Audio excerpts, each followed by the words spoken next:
Austin? Near? Yes, good, near.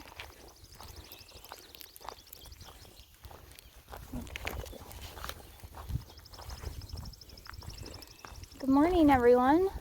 My name is Sally.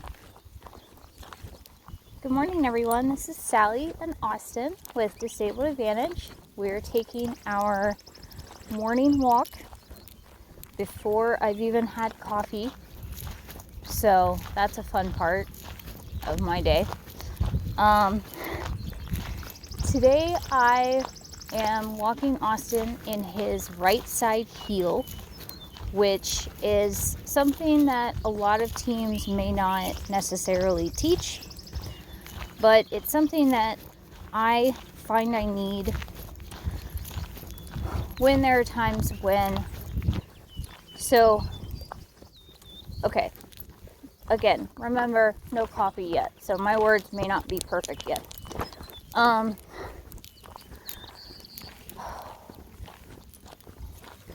I teach a right side heel for 3 reasons. The first reason is when my left hand or my left arm is injured and I'm unable to use it for counterbalance or bracing, then I need Austin to work more on my right side. And that is the case currently. My fingers are taped because about a week ago I was drying my hands, and then the best I can describe is that my right hand tried to pull my pinky off while I was drying my hands, and it has not been right ever since. So until we can see someone about it, we just got my fingers taped, trying to protect them. Good. So we're at the blacktop now, and even though he's on the right side, I still make him stop and wait while we look both ways. Good. Near. The second reason is for crowds. If we're walking through a really crowded space, restaurant, mall, event, something like that, and there's something coming up ahead of us, a booth or maybe another person with a disability, and I need to switch Austin to my right side to make more room so that he doesn't run into stuff and so that we can move through the crowd more easily, I'll switch him to the right side. Oh goody. We got a semi. Move off a little bit. Good boy, Austin. The third reason is that whenever I get the next dog, so there will be a period where I get to a point where I'm able to walk the 2 of them at once, which helps me save energy. But it only works. Here. Good boy. It only works if one dog can walk on the right side and one dog can walk on the left side. I try to keep my in-training dog on the left because that's the side they learn first, because that's their primary working side. And I put the old dog on the right. So in about 4 or 5 years, good boy, that old dog, Near, is going to be Austin. And he'll have to be really proficient at walking on the right side.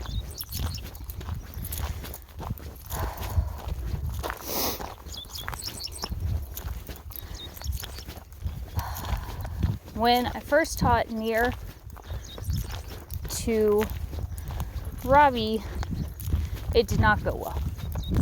I made a lot of mistakes when I trained Robbie, and it's not going well.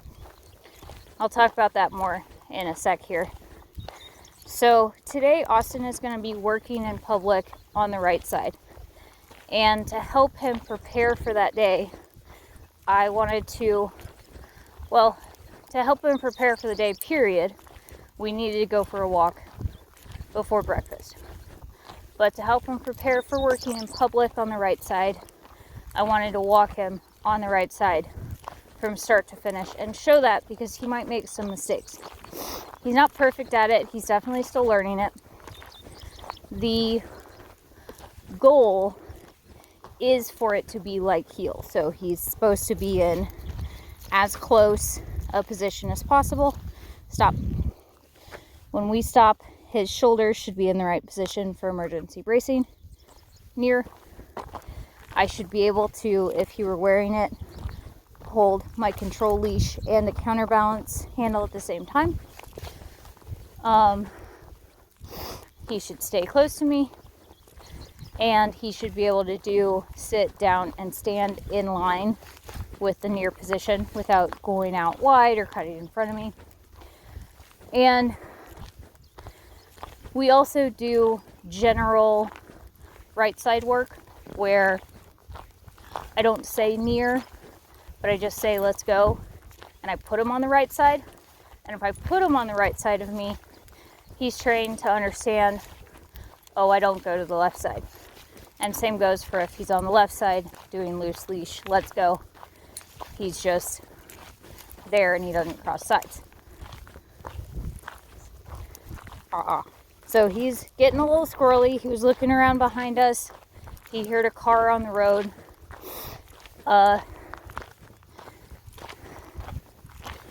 And I cut across the gravel so that I could look behind us to see if someone was coming down this road. Which they weren't, so I just kept going like nothing was going on. I didn't make a big fuss over him getting squirrely. I just kept moving forward. And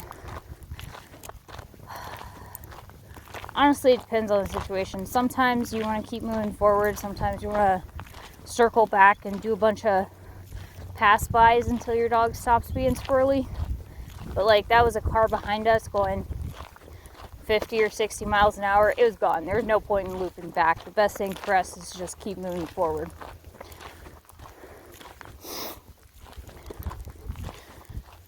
So the way I'm working on near with Austin is he's wearing a prong collar.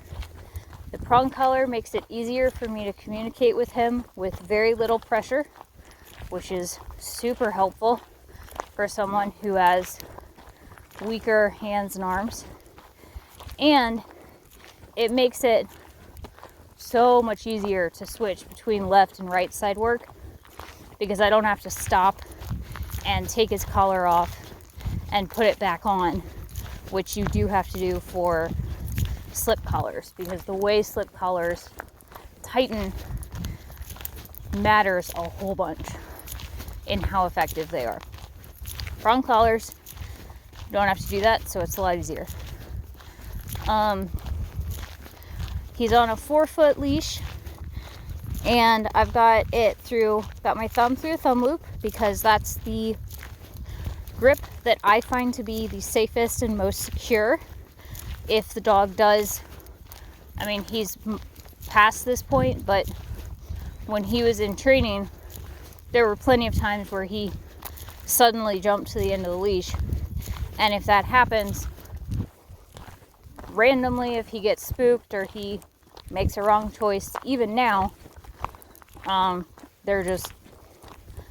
they still happen occasionally. They're just way less frequent. The leash doesn't come off my hand. My hand naturally grips around it, and it doesn't come off my thumb as easily, so I regain control, or I maintain control of the dog at all times. Then it's just folded over in my hands and through my fingers. This is a 4-foot leash. I'm holding it pretty short. That's to limit the amount of choices that Austin can make while he's learning and working on near. A lot of people use leashes the way that they're lengthed out to. It's a 6-foot leash. I give the dog 6 feet. it's a 15-foot leash. I'll give the dog 15 feet. And leashes are really more meant to, 15 feet gives you, the handler and owner and trainer, 15 feet of choices to do with your dog. So it opens up the possibilities for training. Also makes your life more miserable because you have to handle 15 feet of rope. 4 feet is what I like to work on in public because it's less leash for me to have to manage, and there's often no good reason for him to be 15 feet away from me if he's working in public, short of opening a door and then he boomerangs back to me.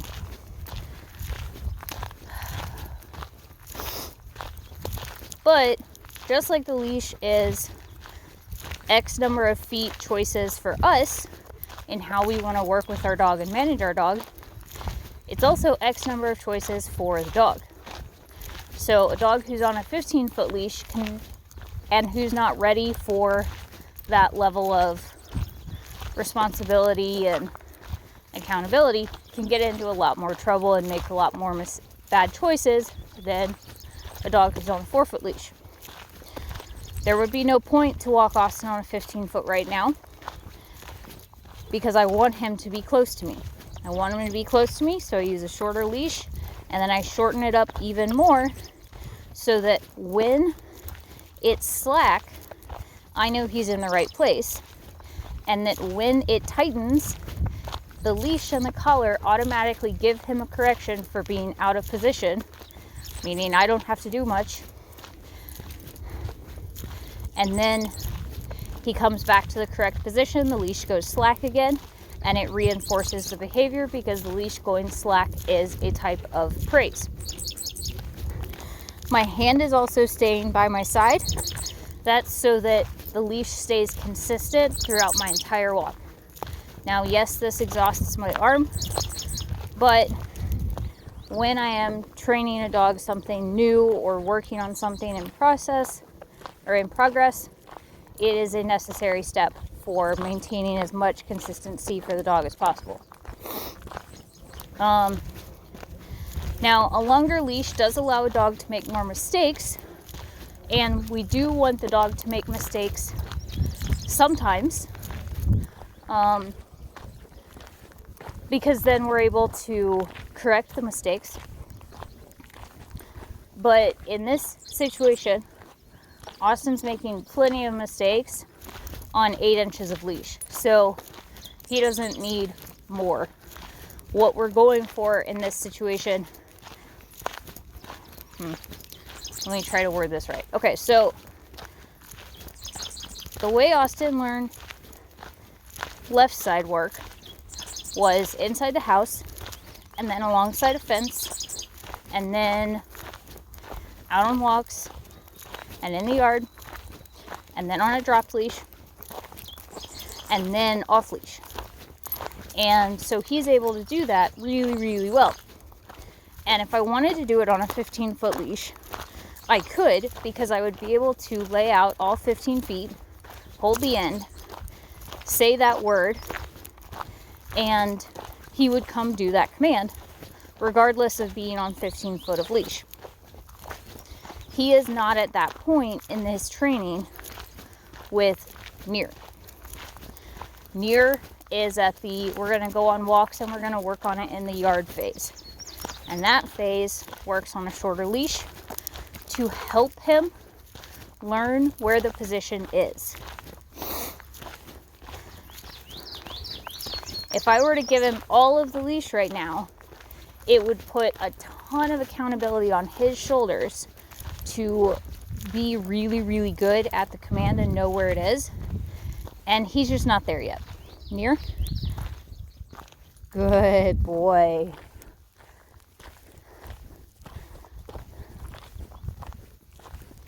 Good. Stop. Good. Sit. Good job. Good sit. Okay. So we've been doing Near for about 15 minutes now, which is a long time of thinking for a dog. So I'm going to give him a loose leash break but he has to stay on the right side. So I'm going to lengthen out my leash and focus. Good boy. Release. All right, but he's supposed to stay on the right side. So let's see what happens if he tries to go to the left side.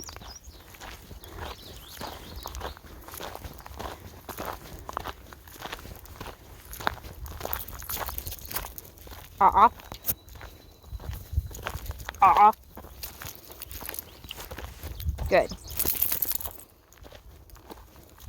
So I'm down to one hand mostly today. So when he switched sides there, that got a little hard for me to manage.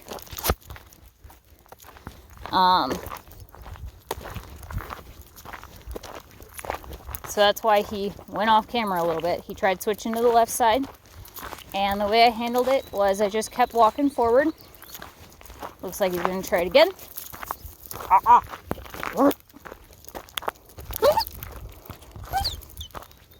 Good. So that time I used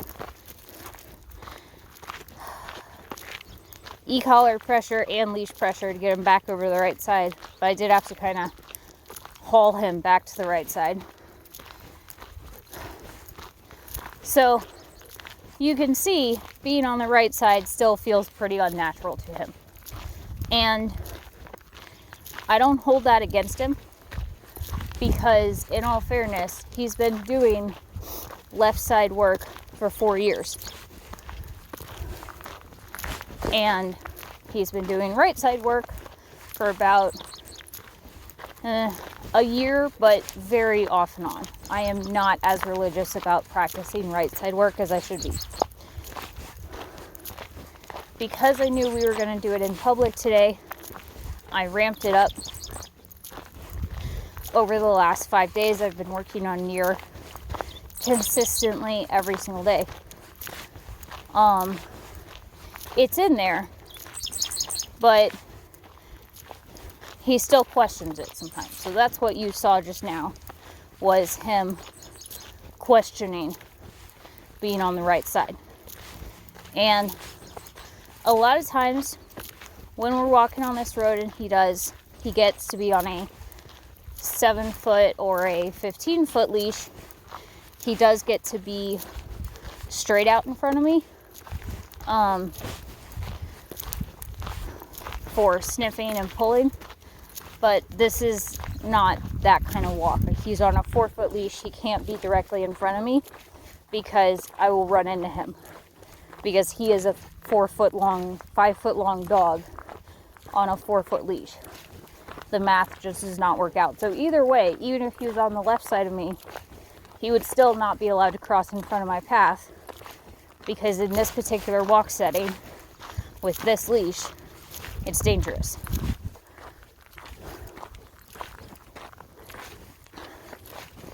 But the reason I'm taking a break to do so structured mirror, taking a break to do right side let's go, loose leash walk. He's got, let's say, about 3.5 feet of leash.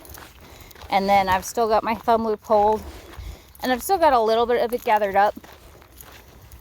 I'd like to get to a point, and I will get to a point, where I won't need to have it gathered up. But he's still making mistakes like that, passing in front of me 3 times. And so if I already have some of the leash gathered up, I'm more prepared for those mistakes than if I just completely gave him all of the leash. Good boy. Now, you might have caught him whining some in the last correction consequence sequence. Yes, that was very uncomfortable for him. That's okay. He didn't die. He's fine. If it helps people, that was uncomfortable for me too. I'm flaring now. The reason he was whining, whimpering, was More than likely, it was the combination of prong pressure and e-collar pressure, both uncomfortable, maybe some confusion mixed in there. But the point is where we are now. He is on the right side. He has not tried to switch to the left side again. He's thinking a little harder about life, which is good. I like a dog who thinks. I don't really like dogs who just constantly think they can read your mind. Sometimes it's helpful with service dogs, but sometimes it's not.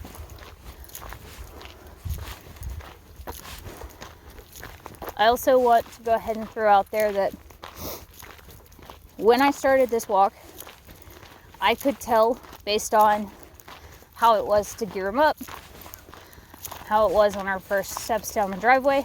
I could feel in the leash the level of energy and spiciness he was bringing to this first walk. So I knew this needed to be what I call a training walk. When I tell myself I'm going on a training walk, I put myself in a different mental space than I do for just, we're going to go on an adventure walk. On a training walk, I expect, and it's not that I expect trouble, I'm not like pre-tensing myself, but I know there is a higher likelihood that we might have problems. And so I can't really explain it, but it's like my body takes the mistakes better, it weathers the mistakes better than if I am really relaxed and I'm not expecting anything crazy to happen, and then something crazy happens. It's a surprise to my system. The fact that he switched sides and I had to walk through him, and then he ran into the end of the leash and ended up pulling on me, and then fought moving to the right side, and I had to force him back onto the right side with both my right arm and the e-collar pressure, was not a surprise to me. It still hurt, but it didn't hurt nearly as much as it would have if I hadn't been a little bit expecting it. Now, I wasn't expecting it to happen 3 times, but that's fine. That's dog training.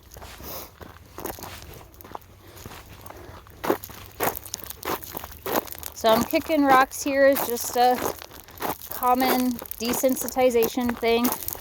You always want to make sure your service dog doesn't spook when things touch their feet or gravel slides around. You will notice he's looking at me though.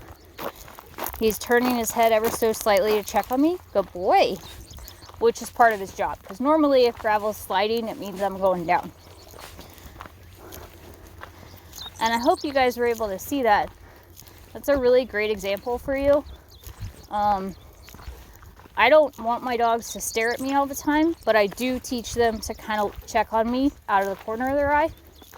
And that's the level of attention that I look for and that I train for. Now, he has a decent amount of leash. This is super slack. He could go out and be far away. But I've been kicking up gravel. He is choosing to come back and be close to me, which is the correct answer. Good job, buddy. He's a little worried that I might be weakening out. But this is also a good example of choice. He has this much leash. He's choosing to be this close. That's what you're eventually going for. So we're getting back to the blacktop. I gotta put him back in structured near, but he doesn't know a recall to near just yet. So this is what I'm gonna do. Stop. Good. Austin, sit. All right, that's a choice. Good, sit. I'm gonna put myself beside him, like so.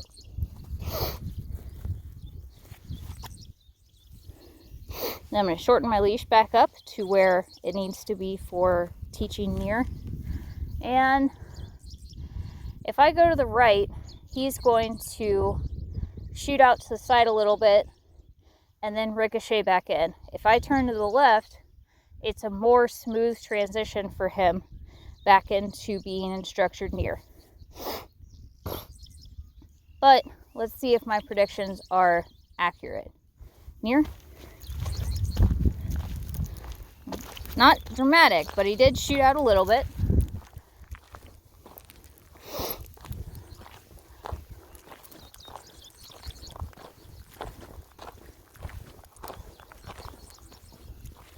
Sit. Good. Near. Well, look at that. I was wrong. He had problems with both turns.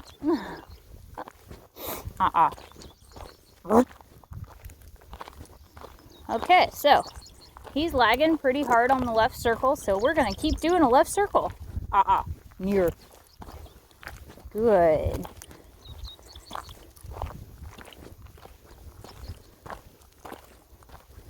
Good.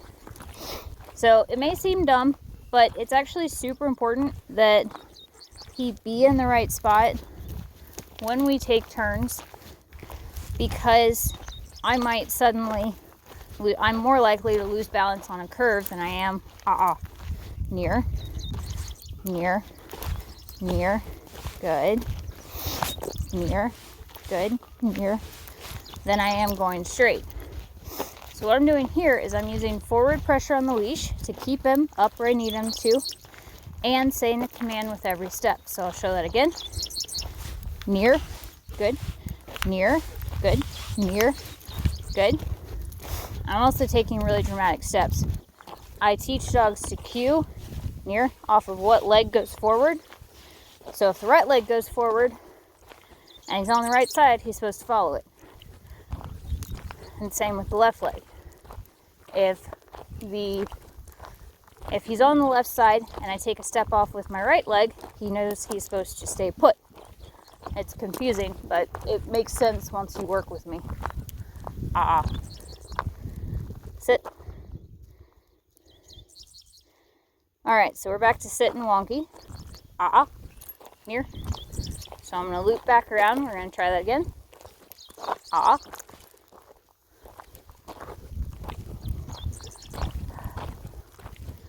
So what I've been doing to fix this is he's swinging his butt out. Stop.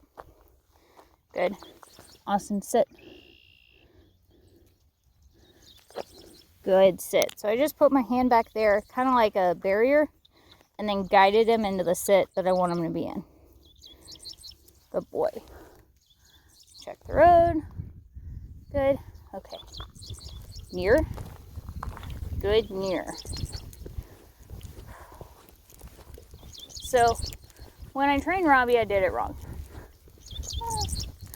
I made 3 mistakes with Robbie. The 3 mistakes I made with Robbie were, 1, I tried teaching heel and near at virtually the same time, which upped the confusion factor for him. The second thing is I moved the timeline along too fast. I put him into a structured near and expected him to be good at structured near in all situations immediately, rather quickly, including the road. And the blacktop is by far one of the hardest places to do near, because normally it's you, dog, grass, and road traffic is closest to the road. Okay, let me try again. Normally, when I walk him in heel, it's cars, me, dog. In near, when he's on the right side, it's me, dog, cars. And cars are a lot of pressure, spatially.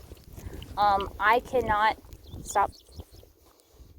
I can't go in the ditch because it's just 6 feet, 3 to 6 feet deep of grass and ditch. And when the grass is really tall, like now, I can't see where the ground is, so it's very, very dangerous for both of us. Because people throw all sorts of stuff in the ditches. So we pretty much have to stay right where I am, which means drivers have to be willing to give us more space. And that's hit or miss. There's no sidewalks out here either, or pedestrian paths.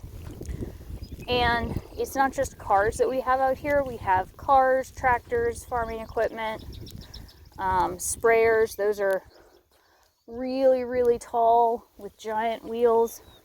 I put all the farming equipment in one category. I call it road dinosaurs. We also have, at the beginning of this video, there was a giant shadow that was from a semi. We get those a lot for harvesting and planting seasons, and people who get truckloads of grain brought to their house for their livestock. And we also get city people who drive super fast and don't give us space. The locals usually drive slower and give us space.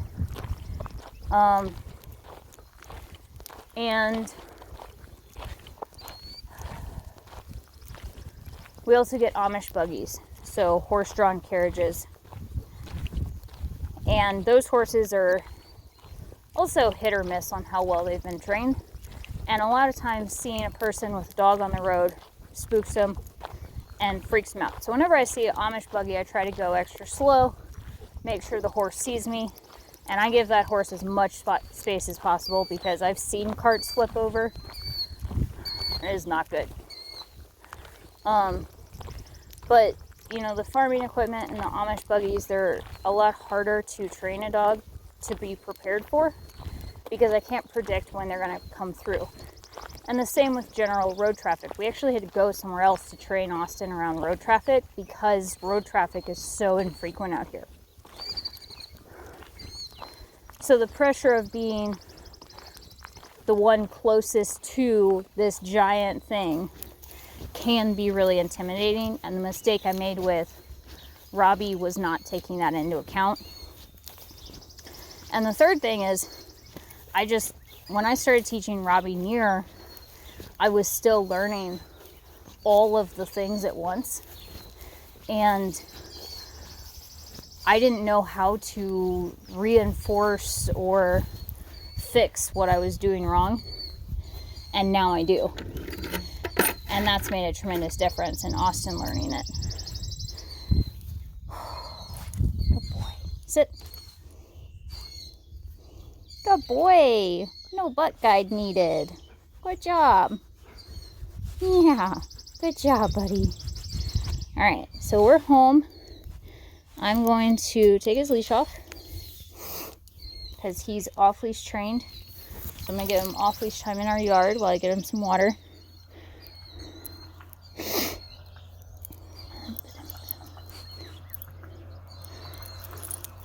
Good boy. Good. Release.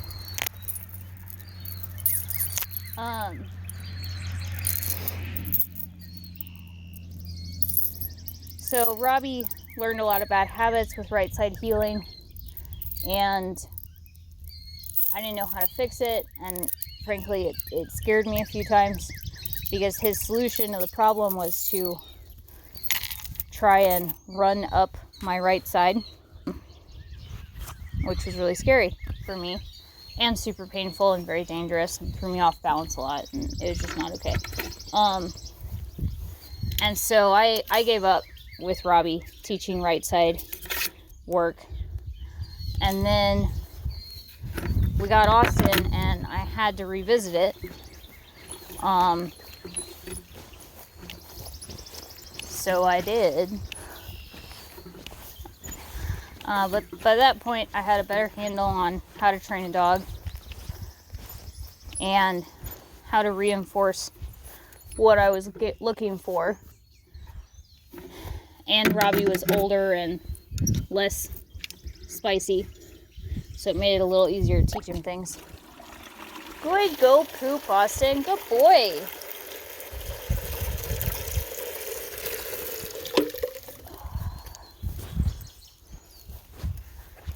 But I learned by making so many mistakes on Robbie, I learned how to do things better for Austin and for all of my clients, which I'm really grateful for.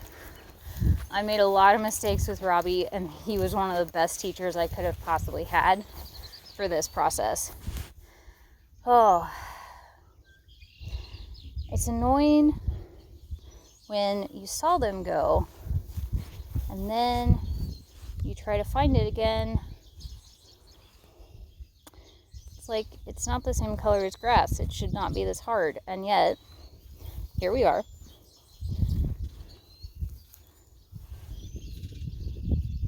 There we go. Okay. We use yard flags for marking where the dogs go. And then when my husband mows, he goes around and picks up all of them. Okay. Good boy, Austin. Thirsty bear. Would you like me to move that for you so it's maybe easier to drink out of? Yeah? Okay, great. Oh, so that was a good training walk.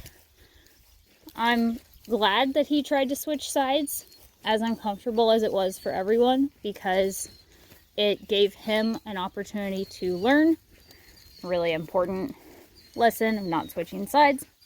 And you guys got to see what mistakes look like in a dog who's 5 years old. But when they live with me, they never really stop learning things, partly because of my job and partly just because I love training. But this one is actually necessary. We'll see how well he does in public today. Maybe I'll be able to get some clips of him working on the right side in public.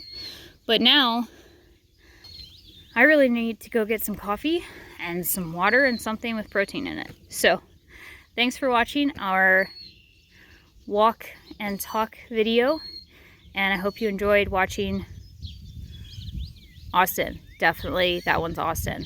Almost said Robbie. I hope you enjoyed watching Austin work on something that is very much in progress for him.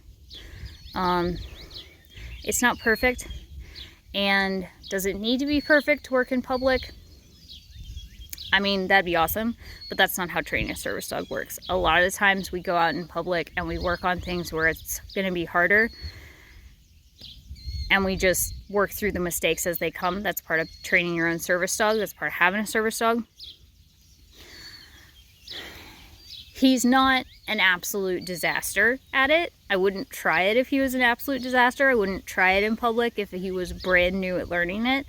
But he, like I said, he's been working on it off and on for about a year. It's in there. It's just sometimes his brain still goes, wait, I'm supposed to be on the left though, right? Hope everybody has a great day. I'm going to go take care of my team now. Thanks for watching.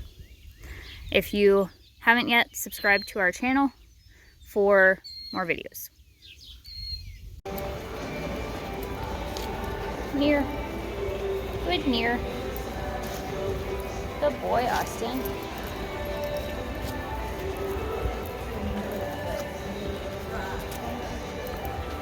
Good. Good job.